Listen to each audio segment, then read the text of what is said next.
So this is the Financial Times report on the High Court judgment on Tuesday, the 15th of September 2020, about COVID-19 insurance. Now, who would have thought that anyone was thinking about, let alone actually, taking out insurance policies on COVID-19? But that's exactly what the business interruption insurance client did. Business interruption. Now, the same date as the same High Court, not necessarily the same set of judges, ruled against the women, the 1950s women, on pension. But this one, insurance lose COVID-19 payouts, legal case. So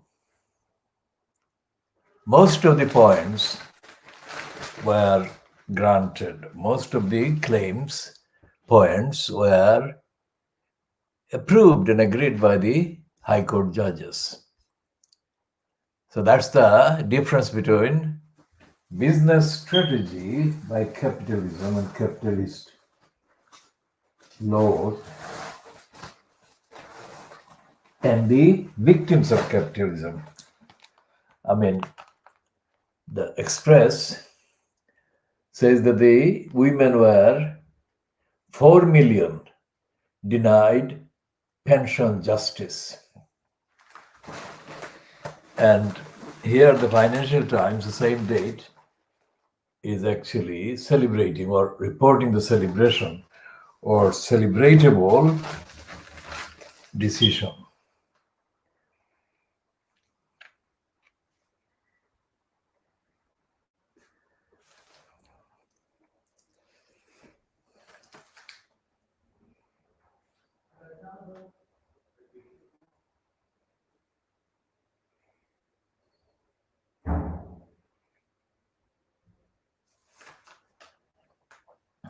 So, for example, this was the case brought by the Financial Conduct Authority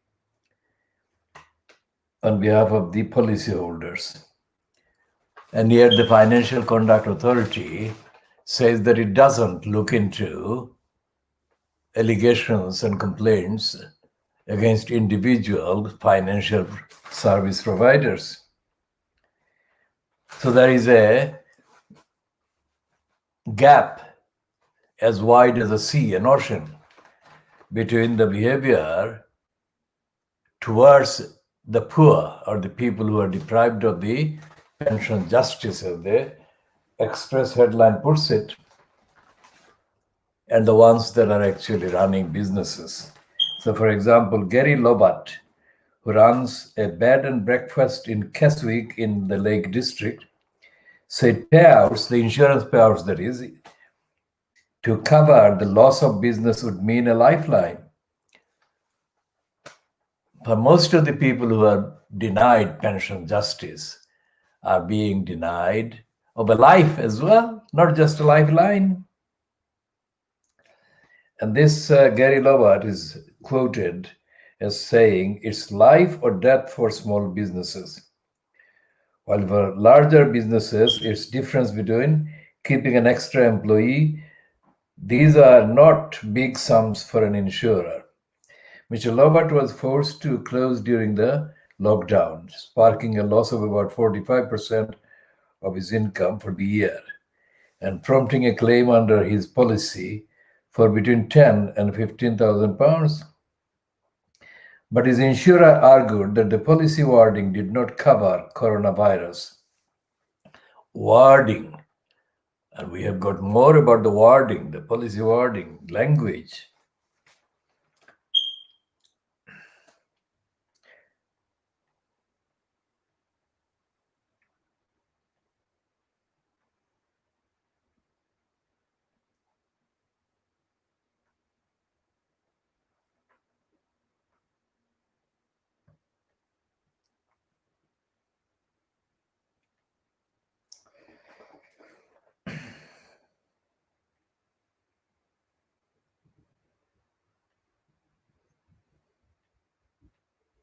Shares in the affected insurance companies fell immediately after the ruling, but recovered soon afterwards.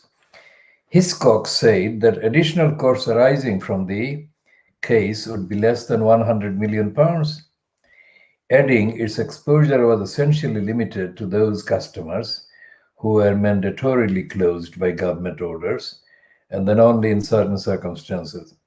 Its shares were trading up 15% at midday. RSA said it was in line for £100 million of extra payments, adding that it would resume dividend payments.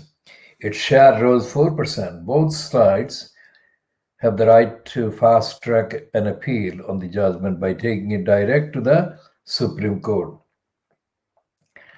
Although the FCA said policyholders with claims could expect to hear from their insurers within 7 days, Ravi Nair, a partner at law firm Brown Rudnick, warned that payouts could be held up by more legal wrangling. It's a significant appeal. If a significant appeal is launched, is that a reason not to pay? He said. My sense is the insurers won't all do the same thing. And Mark Killick, a member of the Hiscox Action Group, urged it not to appeal. The most important thing now is that the insurers accept this ruling and start to pay out rather than embark on a fruitless appeals process. And they've got more on this on page 2. Now, Paul Lewis, a partner and global head of insurance disputes at law firm Herbert Smith Freehills, which led the FCA case, said policyholders would need to read the 160-page judgment very carefully to see how the principles laid down applied to their policy wording. The judgment considered 21 wordings, so we're talking about the wordings, and reached different conclusions for each. In the case of policies from Zurich and ecclesiastical insurance, it ruled in favor of the insurers, not the customers. Quote, this is a really significant judgment. It brings guidance to how business interruption insurance wordings should operate in the context of the COVID-19 pandemic, which has had such a devastating effect on businesses across the country. The decision should bring welcome news to a significant number of policyholders, Paul Lewis said. The FCA estimates that the findings could affect as many as 370,000 policyholders, with successful claims each running to tens of thousands of pounds. And then it talks about Gary Lovett, and he has been given a lot of space there in the context of that piece. So now, the global head of insurance disputes at law firm Herbert Smith Freehills.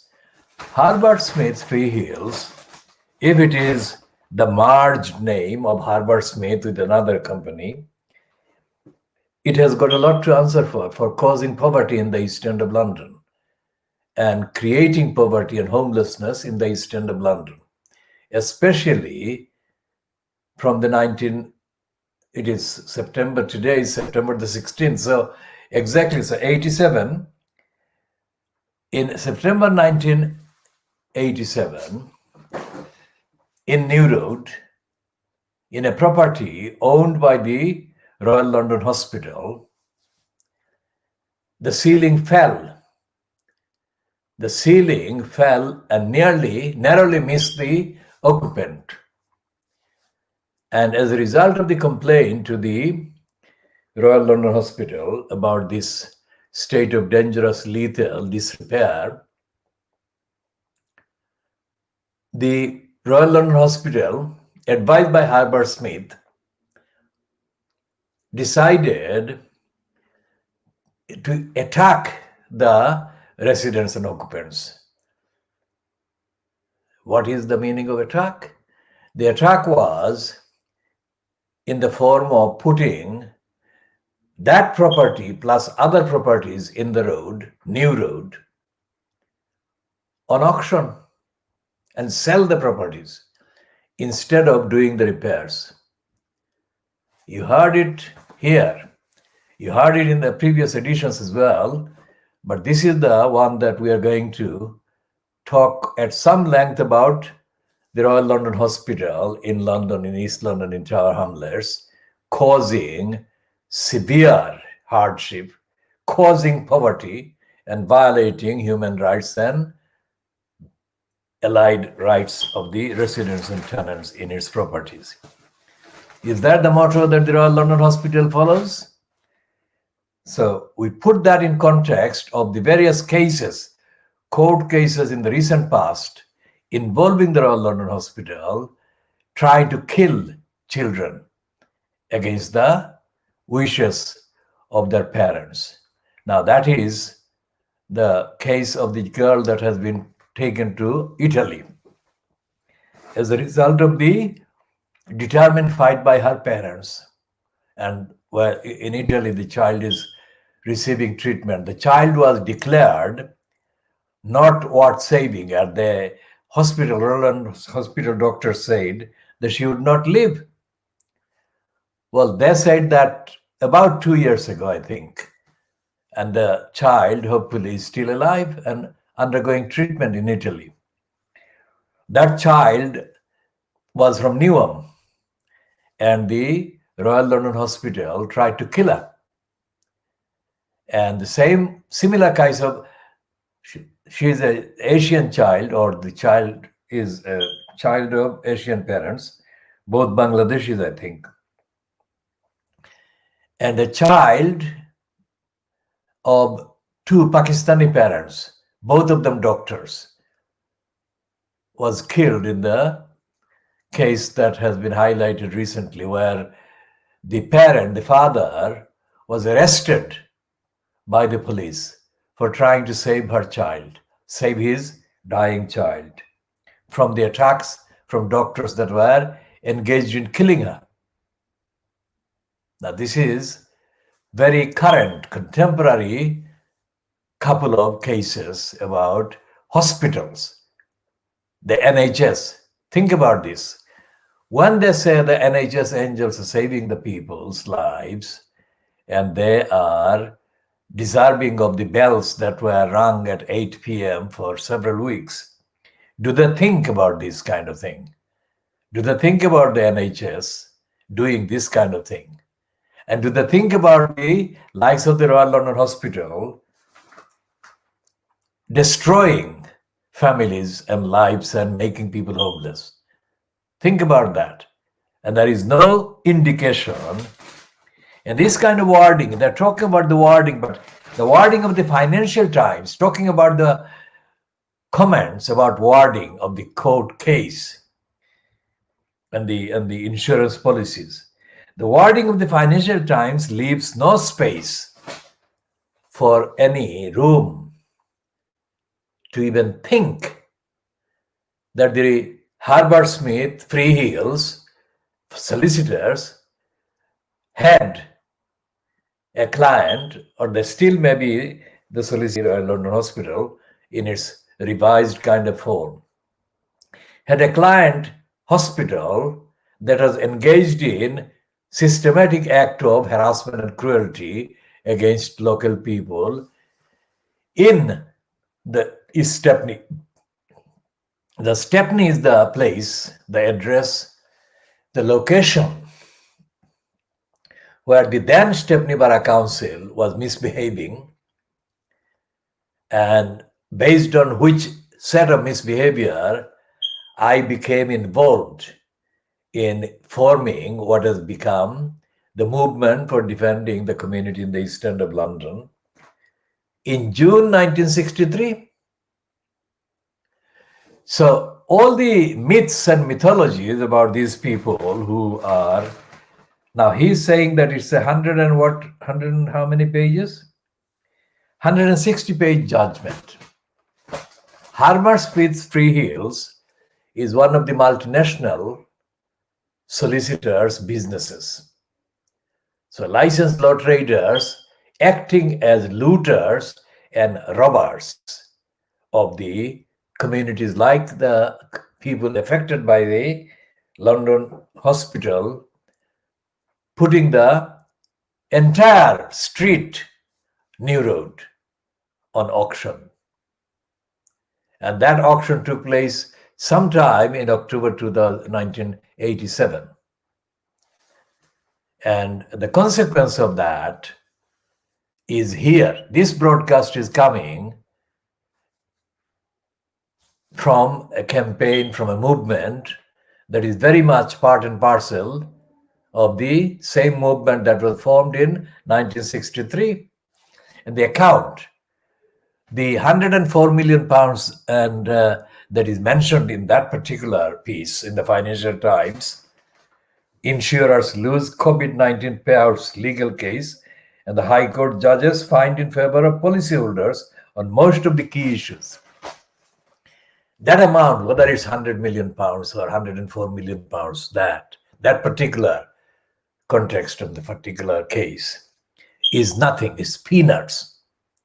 Peanuts as compared with the losses inflicted by the Royal London Hospital on the advice of Harvard Smith before they became Free Hills linked. So the evidence on which this diagnosis, world exclusive diagnosis, is being brought to whoever is viewing it or whoever will view it, the evidence is beyond anything that is available in any of the proceedings, in any of the courts. And the amount of losses caused by these licensed law traders advising this so-called caring hospital trusts, the amount of losses caused to the community, to humanity, to society, to the whole world is beyond the combined wealth, as I have said, of all the billionaires known today. Bill Gates, Elon Musk, Mark Zuckerberg, Jeff Bezos, all of them put together won't be able to match the amount of losses, just the beginning amount of losses caused by the Royal London Hospital attack on the properties in New Road in September 1987. So this is September 16th. It will be checked and we can see if we can find the actual date of the meeting held at 170 Brick Lane in September 1987. And the meeting was chaired by me. I didn't go there to chair any meeting. I went there to observe a guest that was visiting from Bangladesh at the time.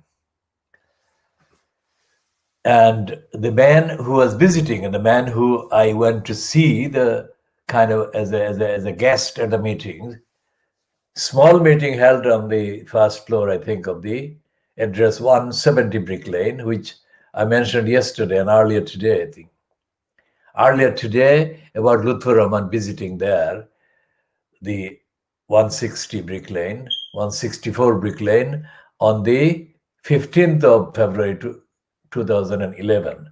It's the same area, same kind of complex of buildings, and behind which the cat's house that was attacked by the Crooks into Earners Council employment in collusion with the criminals, including the criminal Aziz Chowdhury of the Spitalfield Small Business Association and others. Now, as I have said, we have just introduced the kind of crimes and wrongdoings and attacks, and we shall be updating with further details in due course.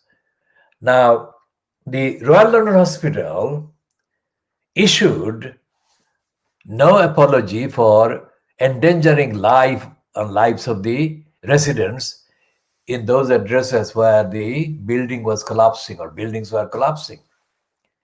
Instead, they mounted an attack. Let that sink in. The Royal London Hospital was promoted during the massive publicity when the Allgate sort of bomb occurred, and they were repeatedly shown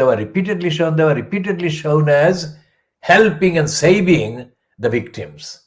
And all kinds of faces from the Royal London Hospital were shown as almost like the angels.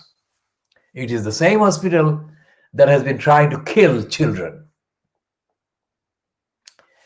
It's not me suddenly inventing this. It is a series of court cases that the parents of the child under attack had to fight in order to save her. So the Royal London Hospital, its behavior on all these totality of cases over the years amounts to an agenda very much contrary to saving lives, very much contrary to protecting lives, safeguarding people. And that is part of the contribution, original contribution and analysis, right from the ground, that is being brought through this broadcast. Royal London Hospital tried to kill a child, and its parents had to fight a long, protracted, painful series of court battles.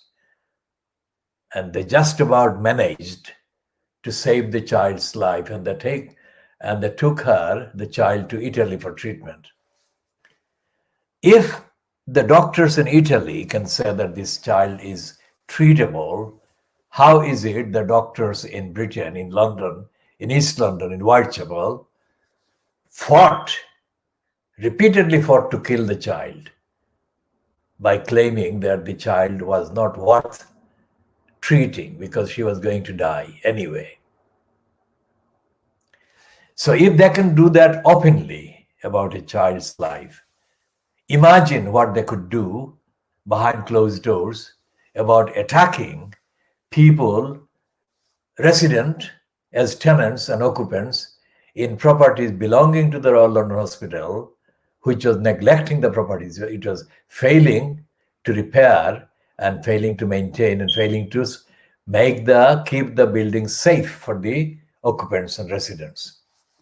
Then add to that the conspiracies that they hatched to harass the tenants and occupants out of their homes. And imagine how many people were harassed like that, and how many people lost their homes and lost their livelihoods and got derailed from whatever they were trying to do by way of either a small business or a job or any project or any education, whatever. Because the whole line, terrace houses were put on the market for auction by the Royal London Hospital in 1987. How long was that before 2005 or 2007? Whenever the Allgate explosion took place, it was very seriously, it was 10 years, 13 years, 14, 15, 16, 17, almost 20 years. So 20 years before the explosion and before the series of worldwide mega kind of powerful images of the Royal London Hospital, angelic staff and spokesperson were paraded as saving lives and caring for the local communities. These people their colleagues and the same institution, the organization was engaged in driving local people, among whom some of the most deprived, from their homes. And doing that as a retaliation for the occupants and residents daring to file complaints against the Royal London Hospital. Think about that. And that is the reality that we bring through this program that is unique, and we call it unique, world exclusive. And it's enlightening and helpful and very valuable information for the campaigners everywhere for rights especially those people who are now facing next week new series of eviction proceedings being started, resumed in the county courts in the main in London and in the rest of England. And again, as I said in the Financial Times, they are saying that the eviction, in the Sun, that the eviction ban is going to be extended as far as it protects the ban on eviction on businesses, eviction of businesses.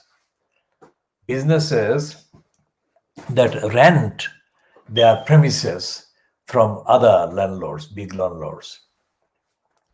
So the tendency, even now in the pandemic situation, the legal system and the government kind of protection are favoring people who are already business owners or people who have been able to insure their businesses.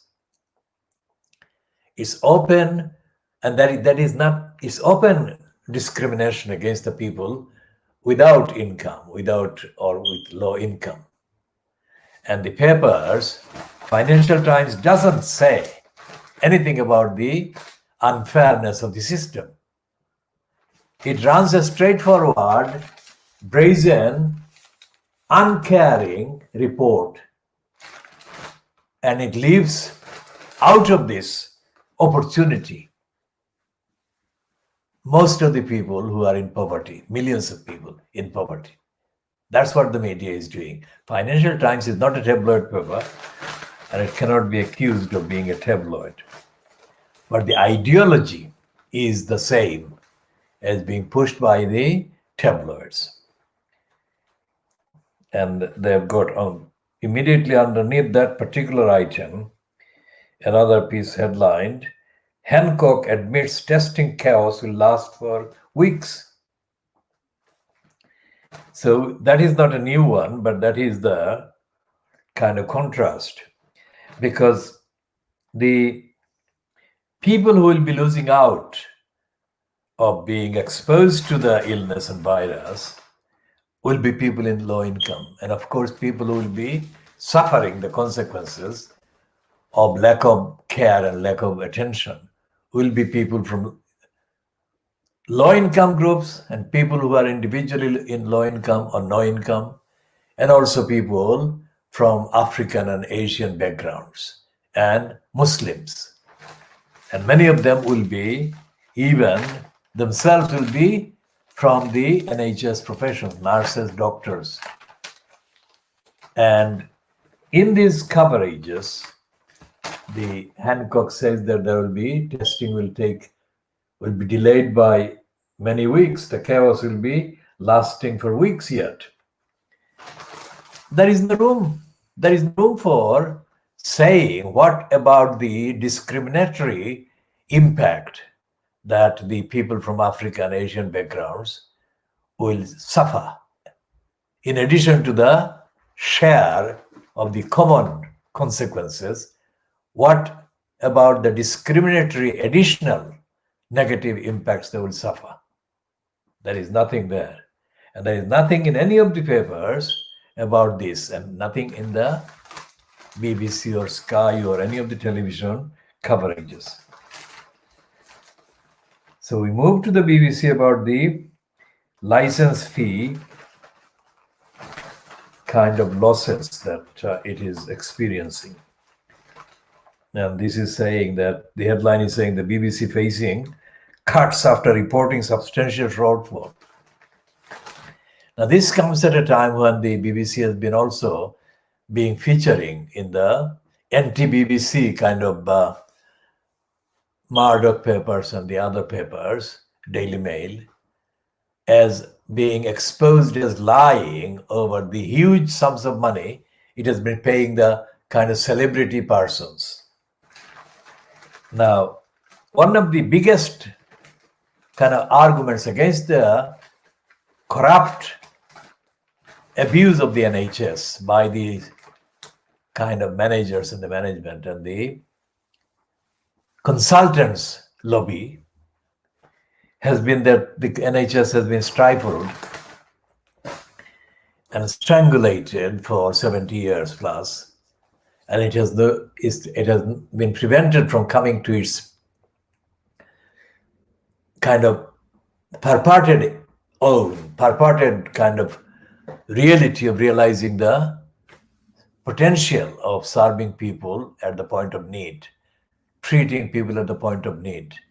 The NHS remains hugely, heavily discriminatory and unfair and unequal kind of organization or service, so-called.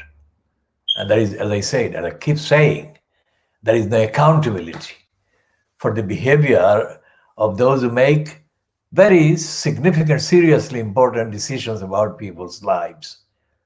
There is no accountability. As came across and came out during the battles that the parents of this child, who is now in Italy, they had to mount. There is no forum. The parents versus the doctors and the court. If the parents didn't have the money or couldn't organize the money, then their child would have been killed by the hospital. Simple as that. Not simple in the sense of without any emotion, but to them, that would have been to the doctors, that would have been the end of it. So the BBC has been abusing the license fee money by increasingly paying huge sums to so-called celebrities. They don't deserve the money. No way do they deserve the money. So why has the BBC been paying millions to these people under a variety of pretexts, excuses, and setups? As I have been saying, Ian Pisov, the editor of the Private Eye magazine, has been made a millionaire under pretext of various programs that he has been given by the BBC. There is no content, there is no quality in his programs. Not any quality that he brings uniquely to the programs. There have been other people who could bring better qualities and better kind of value for money. But the BBC isn't interested in that. The BBC is interested in the corruption. And the corruption is done at the expense of the license fee payers. So what the Financial Times is saying is not saying what I'm saying.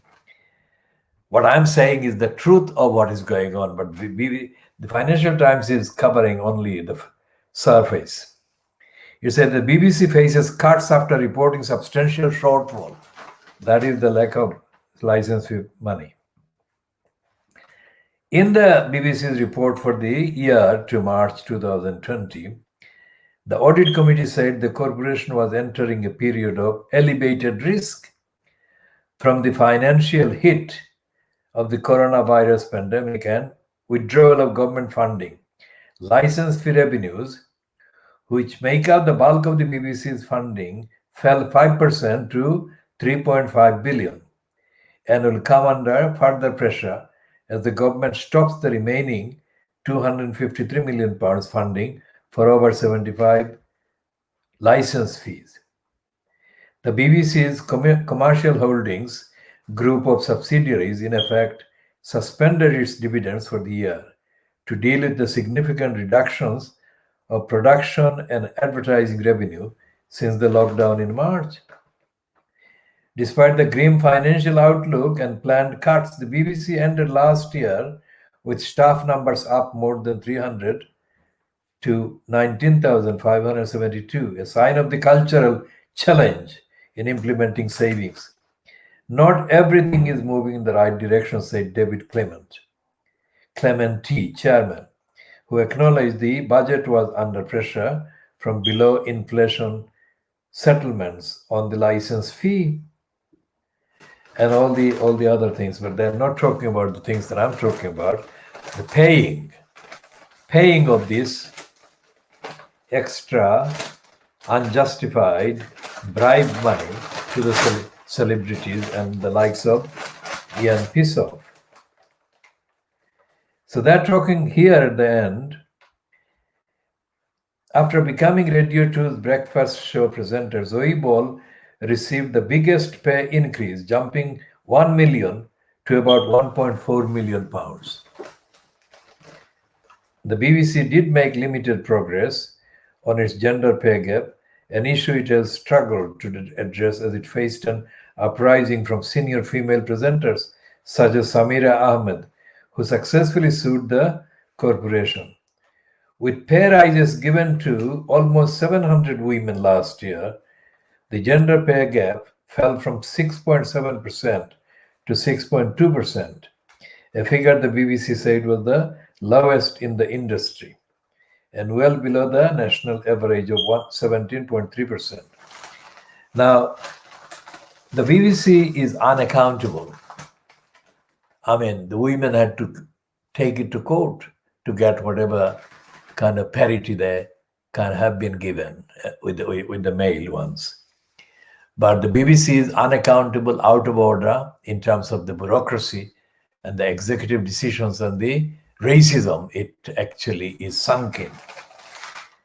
And we shall be talking about Emily Maitlies at length in due course. Because Emily Maitlies is being promoted now as the kind of positive, as a good person saving the BBC at Newsnight. And Emily Maitlies is actually a liar, a racist liar, who is refusing to apologize for the racist lies she has perpetrated, and she will not be allowed to remain unapologetic forever.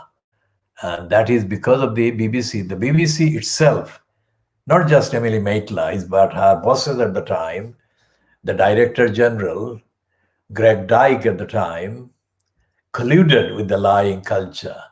And despite the fact that he has been making all kinds of appearances as a kind of, quote, okay kind of guy, Greg Dyke, who invented the phrase or kind of borrowed the phrase that the BBC was hideously white, remains a racist and racist in denial. And so therefore the BBC's problems are created by the BBC's bureaucrats and who have never actually lived up to the avowed kind of purpose of the BBC, which is to tell the truth. The BBC is now sunk in mires and mires and mires of lying and denial and capitulation with the far right and the racists that are in control of the UK government. And the BBC's own celebrities like the Dimblebys have been known to have been racist, especially Jonathan Dimbleby, who is supposed to be the comparatively less racist of the two brothers, actually celebrated his being a racist inciter. He dared anyone to sue him immediately after the kind of anti-Muslim upsurge of publicity. In September 2001, I think, or whenever the New York thing happened, the 9/11, as it is called, happened, one of the people who boasted of being anti-Muslim was Jonathan Dimbleby. Now, until that time, Jonathan Dimbleby had been paraded as a kind of progressive son of the Dimbleby. But he exposed himself as a crass, insensitive, ignorant, idiotic, irresponsible racist. So, when they say that they want to scrap the Human Rights Act, the racists in the Boris Johnson camp, they don't mean the Human Rights Act generally. What they mean is that the Human Rights Act is hindering them becoming racist and applying racist and hateful kind of policies and doing hateful behavior. So that is the actual reason. Human Rights Act is a very modest version of the Human Rights Conventions. Most of its contents have been diluted and are not really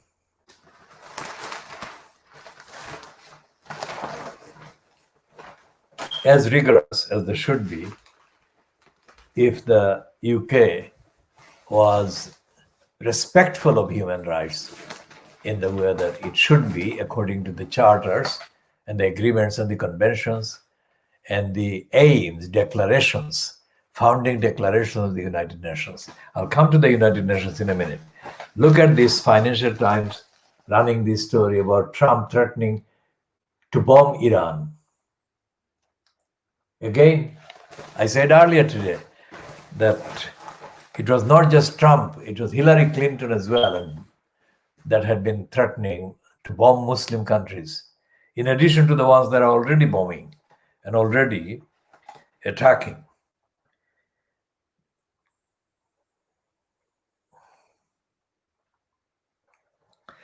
The Trump threats against Iran is based on reports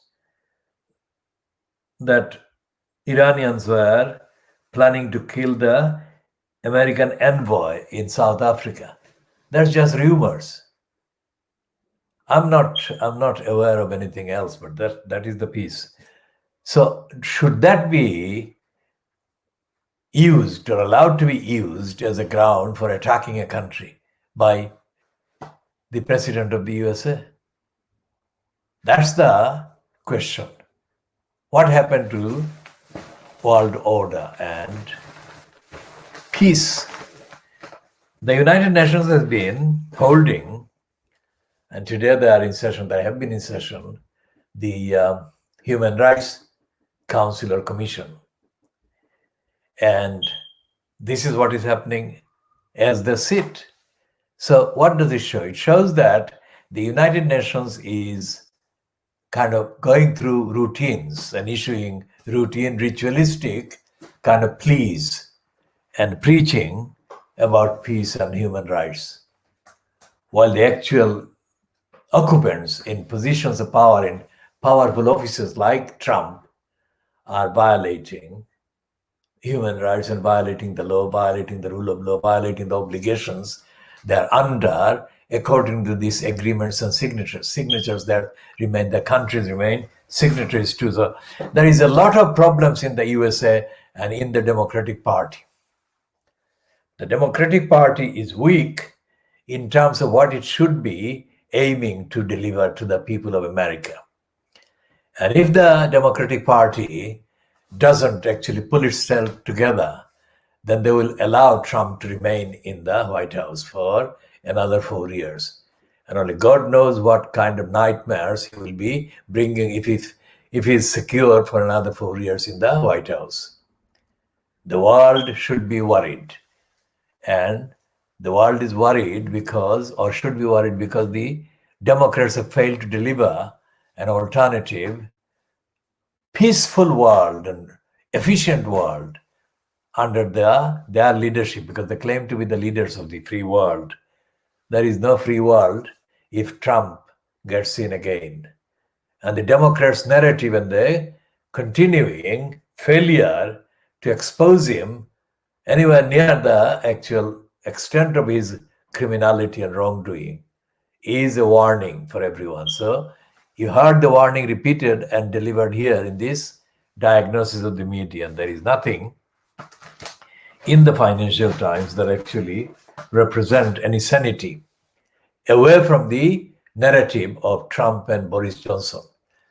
Because the Financial Times is just biding for time, it's just doing the routine journalism. So we shall be talking about this and other issues. I'm looking at the remaining papers, the Boris Graph, the I newspaper, and the Star. The I newspaper and the Star and the Boris Graph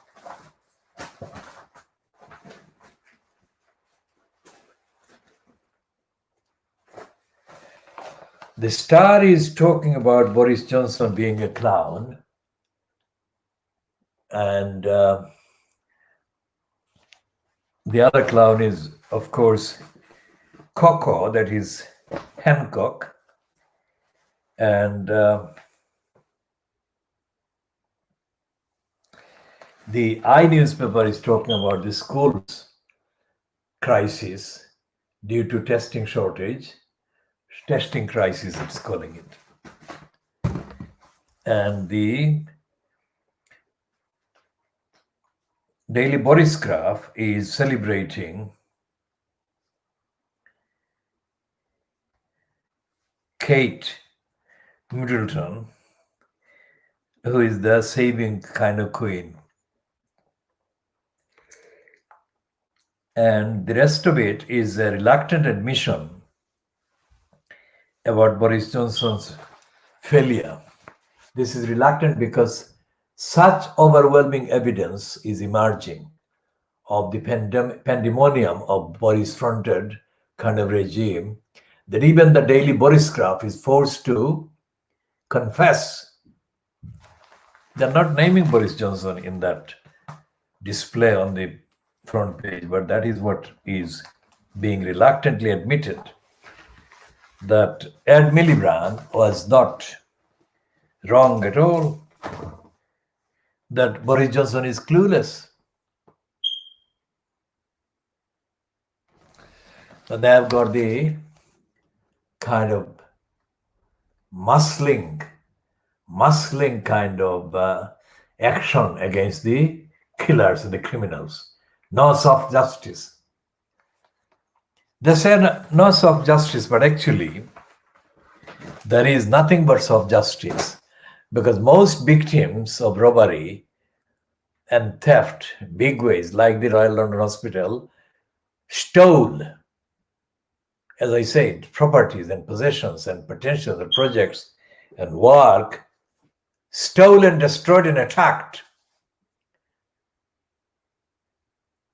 properties and possessions that would be valued at amounts in excess of the combined, quote, wealth of the known billionaires of the world today. And that is a reference to the impact and implication of the work that would have saved trillions of pounds worth of benefits, services for humanity across the world. That is the kind of thing that I'm talking about, that the Royal London Hospital, by attacking the residents in New Road in 1987, they caused or set in motion to be causing. So we'll be talking about this more in the next edition. This is 15:23 GMT on Wednesday, the 16th of September 2020.